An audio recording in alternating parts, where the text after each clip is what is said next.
Ladies and gentlemen, today is May 11th, 2017, and this is the KNKL Show, episode 338, where we learn to be better artists. My name is Kienan Lafferty, and I would like to welcome you to another show. Today we are going to be learning about a very special topic, and that is, of course, speed painting a portrait. Now, what could we possibly be speed painting? Well, the hint was in the title, but we are going to be painting sexy elven archer ladies, and we're going to be having a lot of fun with that.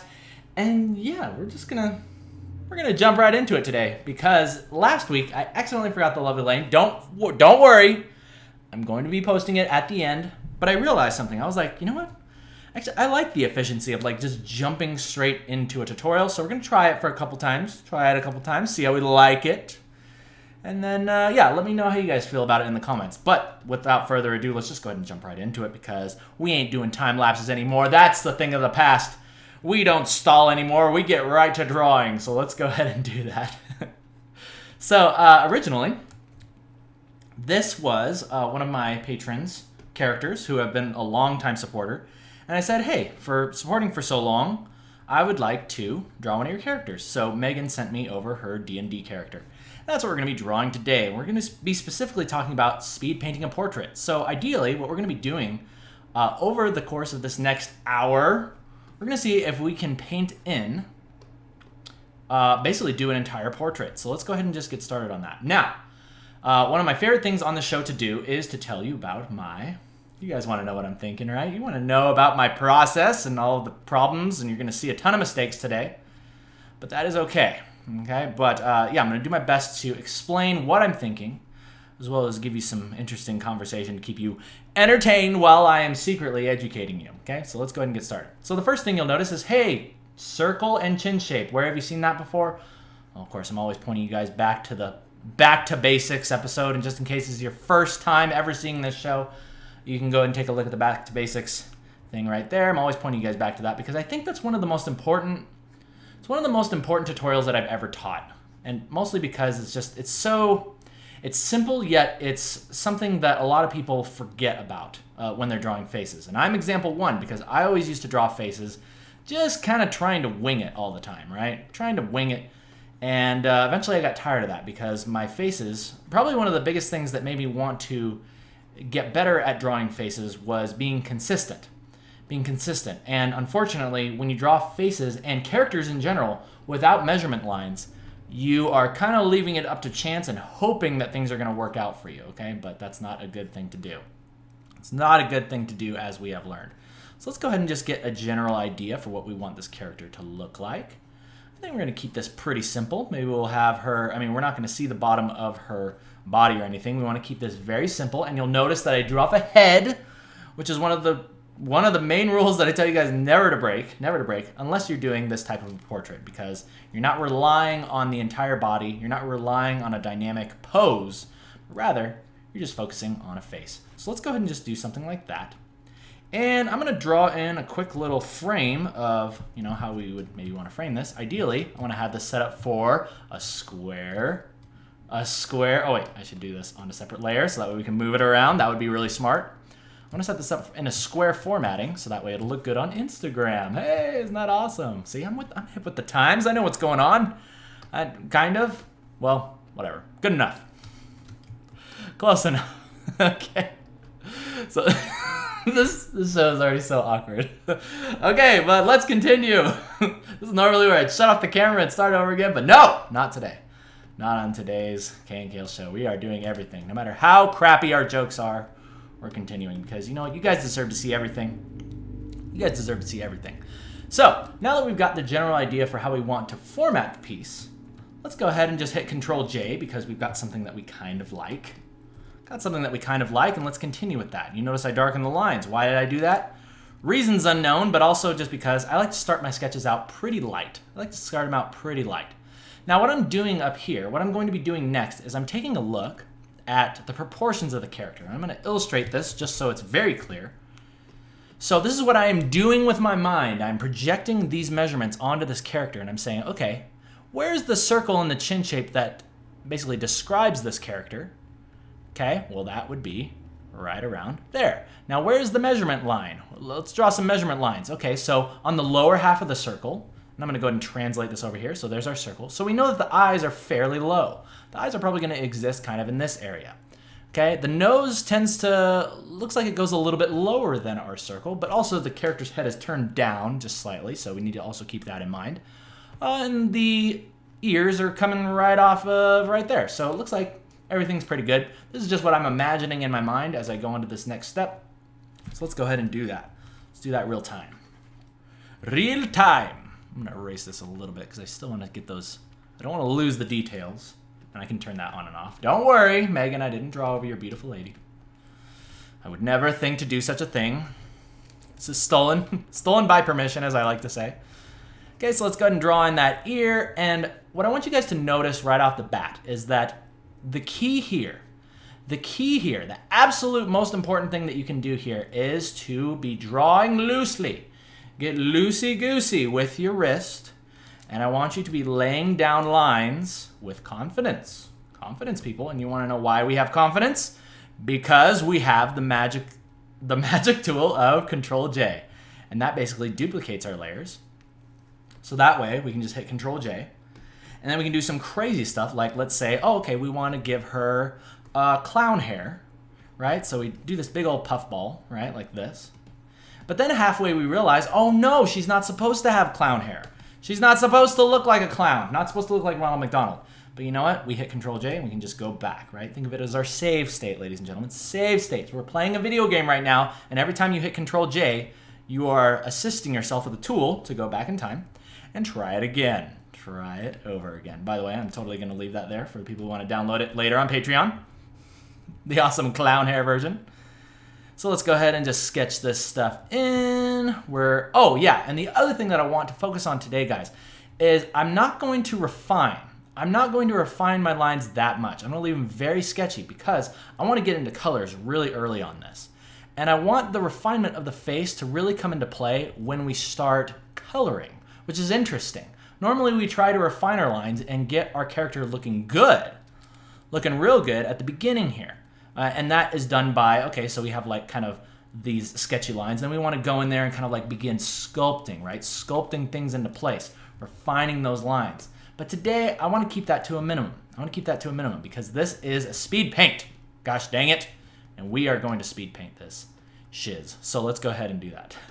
So moving on, I'm going to go ahead and remove that, the measurements. And we're going to lay on the hair. So the hair is pretty simple. Looks like we've got some little wispies that kind of come down here. I really want this to...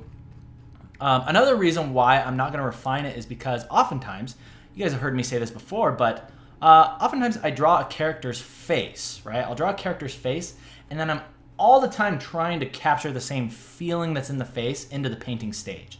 Now I'm trying to subconsciously avoid that by not refining the character's face too much and instead discover it as we go into the color and into the painting. Okay, I'm going to go ahead and shrink this down just a little bit. Move that over just a tad bit. Let's go ahead and remove the frame. Actually, whoops. Remove the frame. Or do I need to remove the frame? No, we'll just leave it. Whatever. Okay, so again, stay loosey-goosey. Loosey-goosey with this stuff. Okay, so it looks like she has like some sort of bun going on in the back, so I definitely want to keep that in there. That looks awesome. I like that. There's a certain beauty that Megan Gwynn captures in her art, and I don't want to neglect that. I want to emulate it, but not perfectly steal it, even though this artwork is, let's be honest, perfectly capable and suitable for stealing because it is good. But I want it to have a little bit of our own style. So let's not steal too much now, right? I've taught you guys about how to steal properly. We're not going to steal too much. We want to pull off the heist. We want to get out, and we don't want people to be able to solve the case, okay? Even though basically you can see what I'm drawing, but regardless. Okay, I like this little separation that happens here. She's got sort of like this part that happens in the hair. So I want to really kind of like play that up because I'm looking for the things that really show, really demonstrate to me what the character is. The unique features of the character, if you will. And now the frame is getting in the way and I don't like it, so let's go ahead and fix that. Let's move that up. It's looking good. Okay, so I love this little collar thing that comes down right here along with this really awesome handkerchief. Let's go ahead and get that on there. And notice how all the while, all right, I'm staying as loose as possible, loosey-goosey as possible. I don't want to forget these jaw lines. The character seems to have a little bit stronger jaw lines. So I said I wasn't going to refine all that much, but that's one of the main things that I don't want to lose. So let's make sure we don't lose that. Okay, so we got the collar, we've got our handkerchief, it's not handkerchief, what is this? Scarf, whatever this thing is, and then these awesome shoulder pads. I love these things. Let's make sure we don't lose those, but again, it's gonna be on the back there, so we can just kind of represent that with a shape. That should be pretty easy. Let's not forget about this glorious boob window, which is totally a must-have for all, well, maybe not all, but let's say it's a fan favorite for our fantasy female characters. So we don't want to lose that because we like our elven ladies sexy. So let's go ahead and make sure that we have that there. Cool. Simple, easy, good, yum, yum. Okay, that's looking pretty good. That's looking pretty good. So there is our speed sketch, ladies and gentlemen. Speed sketch. And with that, let's go ahead and now, if you're doing this at home, this is the point where you might be feeling a little uncomfortable if you were to say something like, hey, let's go ahead and throw on the color. And that is a good place to be because you want to be out of your comfort zone. You want to be solving a lot of problems, ideally, in the color stage. Okay, so let's go ahead and put our money where our mouth is. And let's do that because I'm feeling really uncomfortable with this. And I want you guys to see my entire process with how I would do this. Okay. Cool. So let's go ahead and do that. I am going to go ahead and move this down to the bottom. And let's go ahead and enlarge this picture a little bit. So that way it's set up for our framing device. So now the frame can kind of just be our entire canvas. The framing device was there earlier just to kind of give us an idea of our layout. Okay? So let's go ahead and figure out how we want to frame this character. Do we want it to be bigger like this? Oh, whoops.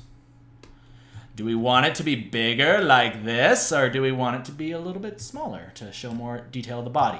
And my recommendation is that if you're speed painting a sketch, ideally you want to get as close as possible.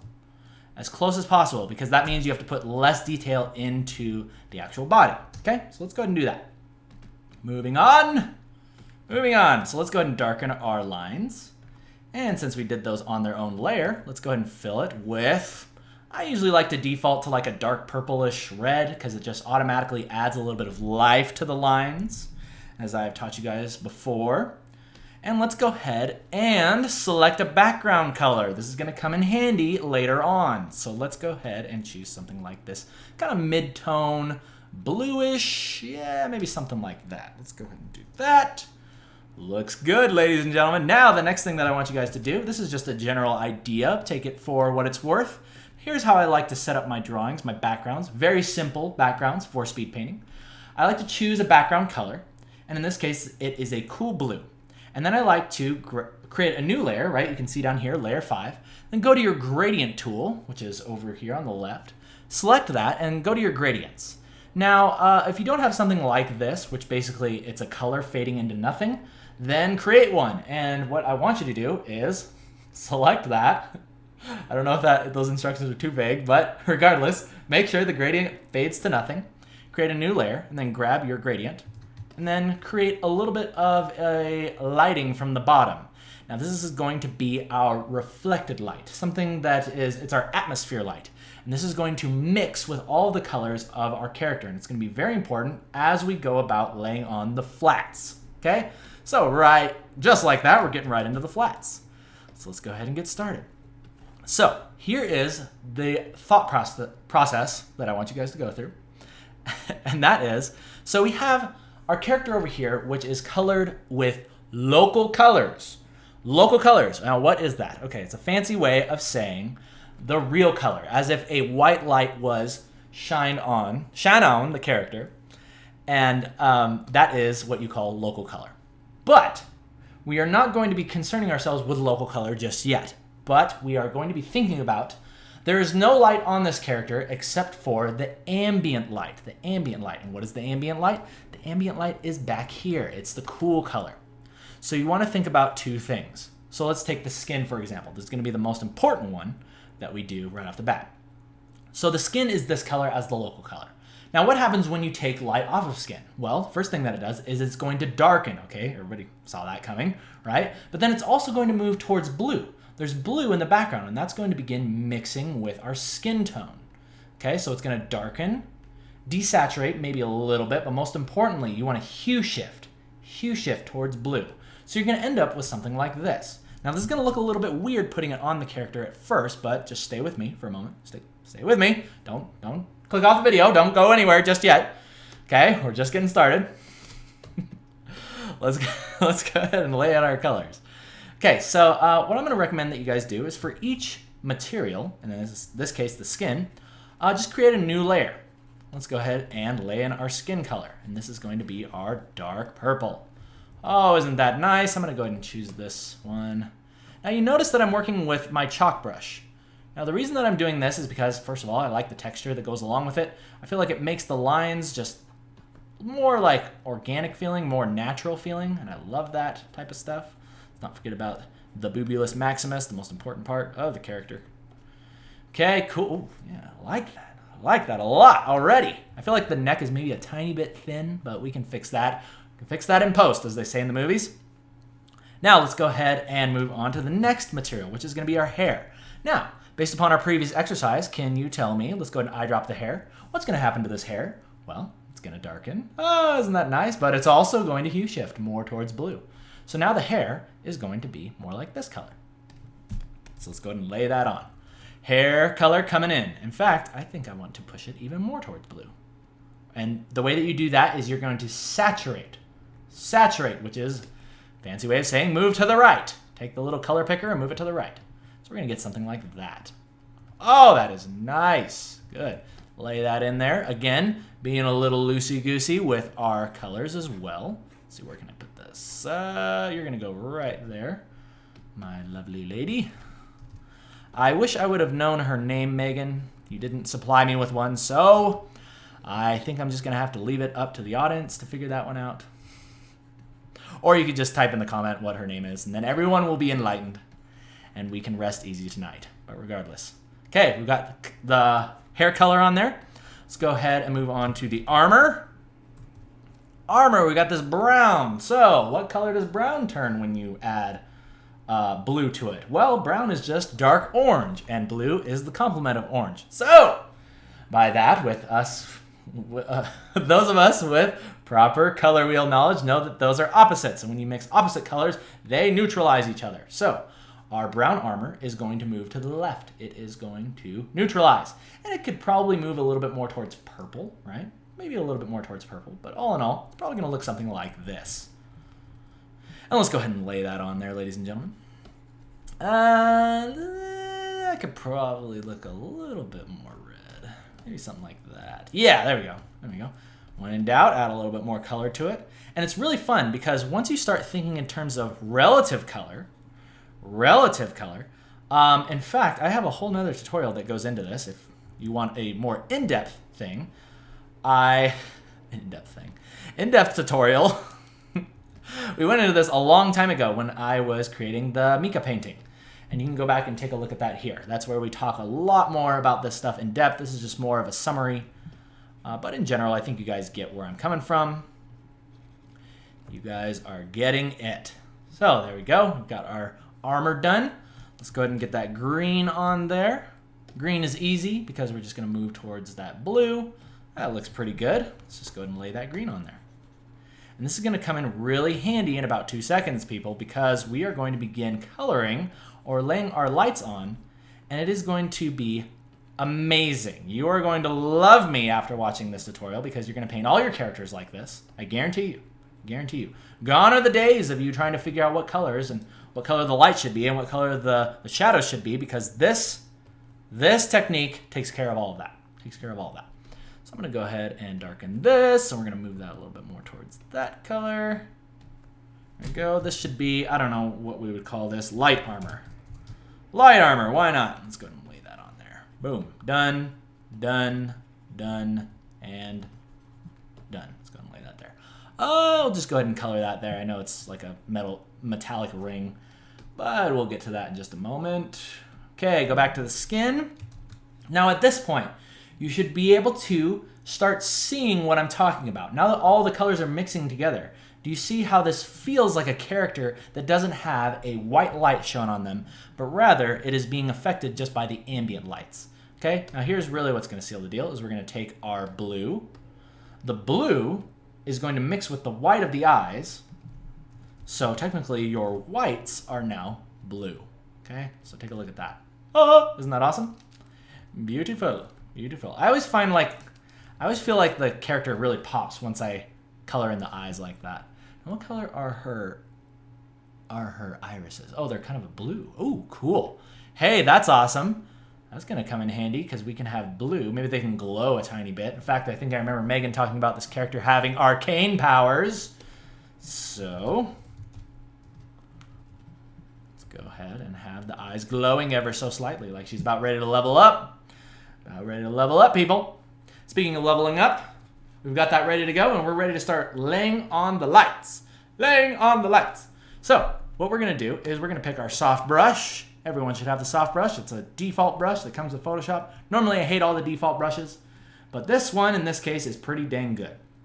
All right, so you have all these layers. Direct your attention down to our layers tab, and you have all of your materials separated out. And can you guess why that's going to be important? Yes, that's right, because we're going to go through each one, and we're going to begin lighting them individually. And that's going to be a lot of fun. Now, I know you might be a little scared because you're like, Keenan, I don't know what color to pick. Actually, you probably know exactly what color to pick because we already did all the hard part. We did the hard work, and we figured out what the shadows are. So now all we have to do is say, hey, what is our local color? So go ahead and pick the local color of the skin. Let's go ahead and do that. I'm going to change mine just ever so slightly more red. For reasons unknown. I don't know. It's just kind of the artist, the force of the artist overtaking me. And we're going to begin laying this in. Now watch what happens. Oh my gosh. Oh my gosh. Look at that. We can just light our character. Isn't that awesome? Isn't that easy? I absolutely love this technique because of this reason. Okay. Now we're also going to have to do a little bit of transitionary colors. But in all, this is basically what we're looking at, okay? So look at that. We've got the character basically lit like that, okay? The character is lit up and we're feeling good. Okay, so let's go ahead and just start. Let's light everything, and then we'll go back and we'll talk about transitionary colors and put in a little bit more reflected light because I know that you guys showed up. You guys showed up to see this good stuff. Now, something to keep in mind is I could just eyedrop this and say, okay, maybe the color is, you know, like this purple or whatever. It's kind of like this purplish white hair. But a good thing to keep in mind is what is the temperature of your light? Now, might be a new concept to you, but lights can have different temperatures. I'm sure if you've been to Home Depot or anything, you've seen there are different choices of colors that you can pick from. And this is either going to push your lights or your local colors more warm. Whoops. You're going to push it more warm. Where's the hair? Oh, there we go. It's going to push your colors more warm or cool. And in this case, because we have a cool background, I would suggest that we use a warmer light. Now, what this is going to do is rather than be kind of more purple, I'm pushing it towards the warmer spectrum, which is up in the reds, maybe a little bit towards orange and yellow. Kind of lay a little bit of that on there. Now, do you see how that affects the hair? Do you see how that feels like it's a warm light? Versus, well, let me go ahead and show you the opposite. So we have purple, and if this was being lit by a cool light, we would push it more towards blue. So let me go ahead and duplicate this. You guys can go ahead and take a look at the difference. Go ahead and grab this. Let's go ahead and color all this hair. Oh, whoops. Let's go ahead and color this entire hair back to where it was. Let's go ahead and light it with a blue color. So now see, now this feels like a cool light. A very cool light. And that actually looks good too. Shoot. I don't know which one I like more now. I don't know which one I like. Maybe we can have a little bit of both. Maybe we can have the best of both worlds, because we also need to keep in mind that we have our reflected light. Now this is going to be saved for a little bit later, but I'll go ahead and tease you with it, because remember how we drew that, or we set in that gradient light coming from the bottom? This is going to be affecting the shadows of our character on the underside. So we will have a little bit of blue on the bottom. Now look at that. See how we have this cool transition of warm key light? By the way, this is called key light. Then we have our transition color, which is the ambient colors mixing in. And then we have reflected light at the bottom, which is cool. So we have this awesome color hue shift. It's very, very tantalizing to the eyes, because our eyes like variety. So that's a little bit of a teaser for the end, but let's go ahead and continue with the green. Da greens. So I'm going to go ahead and grab this color. I feel like this color could be a little bit brighter, and especially because we have our warm lights on it. Let's go ahead and bring it up a little bit. Let's try laying a bit of that on. Ah, very good. Very good. I like that. Might be a little bit too yellow. Maybe a little bit too yellow. If you throw a color on there and you feel like it looks out of place, my suggestion is either cool it off. I think it was a little bit too warm. So first cool it off, and then also another lesser known idea is to desaturate. Sometimes controlling your colors a little bit can help them fall in line with the rest of the piece. Okay, so we got something that's looking like that. It's looking good. Like it. Like it. Next, let's go ahead and do the armor. Very simple. Very simple. We've got our warm lights. So let's try something like this. And I love working with the soft brush, people, because you'll notice that I'm pressing lightly and I'm allowing the softness of the edge to kind of create my transitions, or at least the beginnings of them. Whereas if I was using something like the ink brush, I couldn't do that. I mean, it's going to have more of like, see, it's like a cell shaded look. Don't do that. Don't do that. Especially if you're wanting to do a little bit more of like a realistic style. I would say take advantage of the fact that you can use an airbrush, or like a brush like this.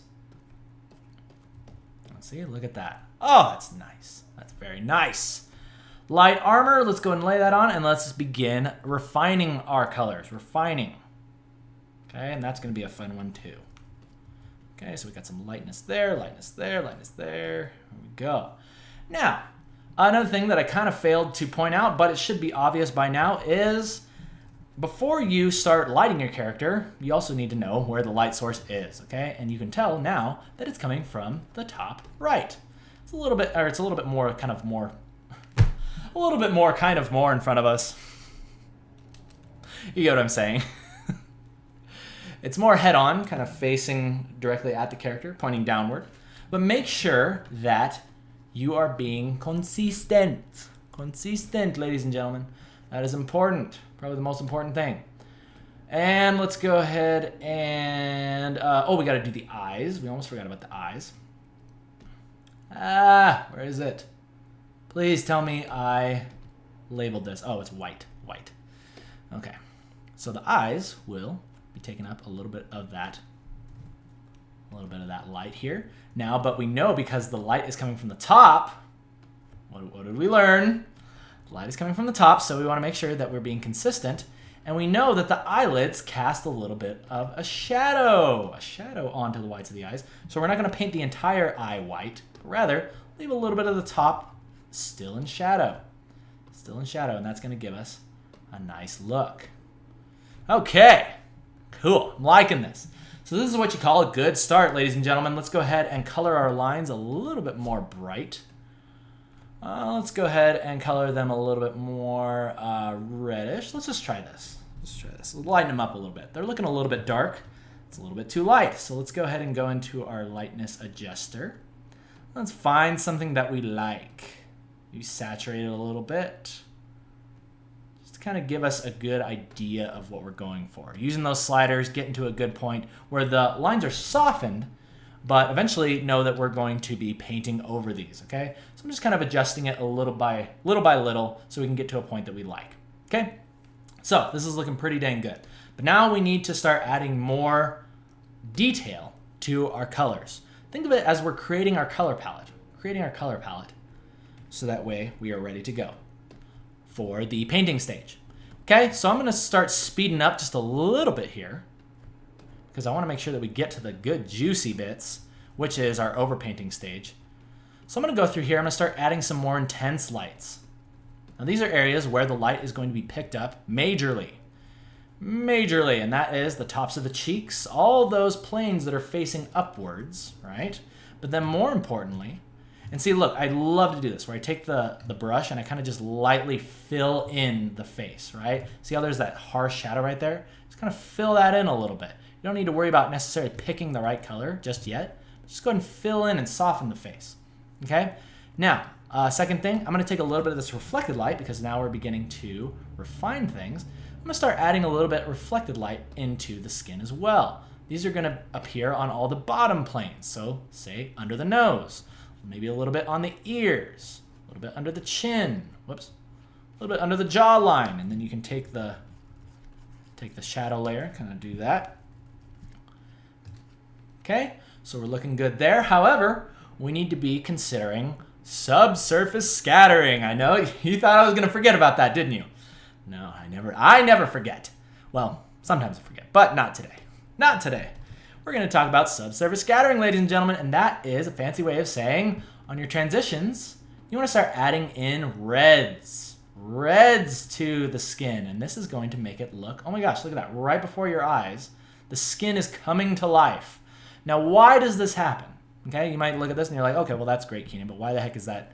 Why does it look that way? Please describe to me what the principle is at work there, and I will be happy to explain. Subsurface scattering happens when you shine a light on a living organism, such as a human being, with skin. And what happens is the light goes through that skin, it penetrates the skin, bounces around inside all of the blood vessels, and then refracts out red. It refracts out the color of the blood. Okay? And that is why the difference between, well, where we just were, in hindsight, I probably should have saved an older version, but regardless, in hindsight, you remember where we were, it looked a little bit dead. It looked a little bit like muddy. People call this like a muddy transition. It's not interesting. And the way that you make transitions more interesting, and we're going to go ahead and show you right here. I'll show you that right here. I'm going to delete a couple of these lines so that way I can really show this principle off. This is also, I went into this principle on another episode called the color boomerang, but that one was a little bit crappy. I could have explained it a lot better. So I guess I'll just redo it right here. I'll give you another mini tutorial on color boomeranging and how to make your transitions more interesting. Okay, and we'll do that with our scarf. So let's go ahead and head over to the green, and let's go ahead and describe this principle. Okay, so if we have our shadow going to our light, do you see how this transition right here? This transition is okay, but it could be made a lot more interesting. And here's how we're going to do that. We're going to saturate our transition. Now, the easiest way to do this is to take your color picker, literally just pick that middle color, and then drag it over to the right. Drag it over to the right. And then what I want you to do is replace that transitionary color with the new one. In fact, I think you could hue shift it just a little bit too. Maybe something like that. Ah! Very nice.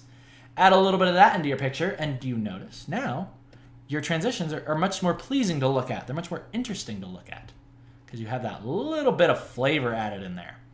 Now, I'm sure scientists are out there trying to figure out why this happens, and I'm sure they haven't figured out why this optical illusion exists, but it looks good in art, and we take full advantage of it. And I'm sure if there are any scientists in the audience, they can tell me why that happens. But that is the basic principle at work. I'm also going to use it a little bit on the hair. Now, the hair is a very special thing because it's going to interact with the light a little bit differently than everything. I'm sure those of you who have studied hair can attest to basically what I'm going to try to show you. Hair is always a little bit of a tricky thing for me, but I think in all, I've come up with a fairly simple solution to make your hair look good. And that is that you want to take your hair color, a general hair color, which is, in this case, probably your transition. Think of it like this. Take your transition, and we're going to go ahead and sharpen, no, not sharpen this. We're going to make it warmer. We're going to make it warmer like this, pushing it up towards red. We're going to add a little bit of this in there. Actually, I kind of liked where it was before. Okay, you're going to see, okay, this is why I like to do this stuff live, because you're going to watch me solve this real time. I started adding in that purple, and I didn't like it. So I'm adding a little bit more of this blue in. And what I'm trying to do here is I'm trying to condense. I'm trying to condense my transition, because do you notice what happens when you condense your transitions? The hair starts to look more glossy. Isn't that interesting? And that is what we are going for. We're going for that. So just laying stuff like that in. And sometimes you'll arrive at a point where you're like, I like the way that looks, and I don't even know how I did it. And that is the point where you first of all need to admit that you are using the force of the artist, aka happy accidents. And then I want you to go in there and ask yourself, what is the relationship? What's the relationship that's happening here? Okay, well, we've got this desaturated blue going towards a highlight that, oh wow, look at that huge hue shift moving up towards red. So we've gone from this blue and we've hue shifted all the way to red. We've raised our value, and it looks good. There's a nice contrast that's happening there. Okay. Now we know that our light source is very bright and warm. So if we were to push this highlight even further, look, we're hue shifting. We're going through here. We're coming out on the other end. We're moving all the way to orange. And I usually like to do something like this, where I'll lay in a very bright, we can even move it almost all the way towards white, highlight on the hair. That should bring us to a point about there. That's looking quite good. And it's going to look a little muddy, right? Because if you like to make crazy line art like I do, and it's going to be a little messy, sometimes I like to go in there and I'll erase it, specifically in areas where I want to have a nice transition, want to kind of have that set up for later. Oftentimes there are measurements in the face, measurement lines in the face. And yeah, I'm actually, right now I'm currently thinking if I want to push this into 2 parts. And I'm thinking the answer is yes. The answer is most definitely yes. So let's go ahead and get our color palette set up, and then I'm going to end this part, and then we're going to move on to part 2, and then we'll start doing a little bit more overpaintings and finishing up our good old speed paint. So what do we actually have left to do as far as laying out our color palettes? Let's see. This is looking pretty good. Oh, I know what we can do. We need to do, okay, first of all, I can see on the armor, I want to add a little bit more intense lighting to this. I want a little bit more intense lighting up in here. And see how easy that is to do, people? See how easy that is to just lay that in? So easy. Love this technique. I'm sure you guys are going to enjoy it as well. Gone are the days of frustration. Well, you're still going to be frustrated, don't get me wrong. You're going to have issues, you're going to have problems. But this helps to kind of alleviate a lot of that stuff early on. And that is why I like it. I like it. Let's not forget about, I mean, we can get to this later, but there's going to be a cast shadow down here on the boobs. But we can get to that stuff later, because ideally we want to be solving a lot of our problems in the actual painting stage, the overpainting stage. So the last thing that I'm going to do before we end this part is I'm going to go through here and we're going to color our lines. Yay, that's always super fun.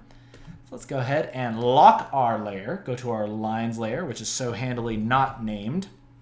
Let's make sure we save our progress in case our computer decides to take a crap, which unfortunately it does happen sometimes, but luckily saving will help you. Let's go ahead and get in there and begin softening our lines by coloring them. Okay, so these are places like the nose, the skin. I found what works really well for softening the lines of the skin is to color them red. Red lines look really nice on the skin. So let's start with something like that. Something like that. This is good. And this is going to help. Do you see how that's beginning to... Actually, I should do this on a separate layer. Because you can also do it like this. Color, lines, new layer, then hold Alt and click back, or click between the 2 layers, and now you can color the lines whatever color you wish. Let's just do this. See, I can paint them all pink, but then it's all on its own layer, so I can just turn that on and off. Love that, people. So that's what we're doing. Let's move on up to the hair here. And let's go ahead. I can totally tell I need to get like a glass of water too, so this is really good that we're taking a break. Really good. And the basic rule for this, really easy way to do this, is ask yourself, what is the color that I'm working with here? And then just pick a darker version of it. So, for example, hey look, it's like this gray. Let's darken it and saturate it a little bit. And then as you lay that color on, it's just going to naturally look natural. Okay, good example is the leather. Okay, let's darken it and saturate a little bit. Maybe hue shift it a little bit towards red. Go ahead and start coloring the leather pieces. See how that softens and makes things look a lot nicer? Love how line coloring just pulls a piece together.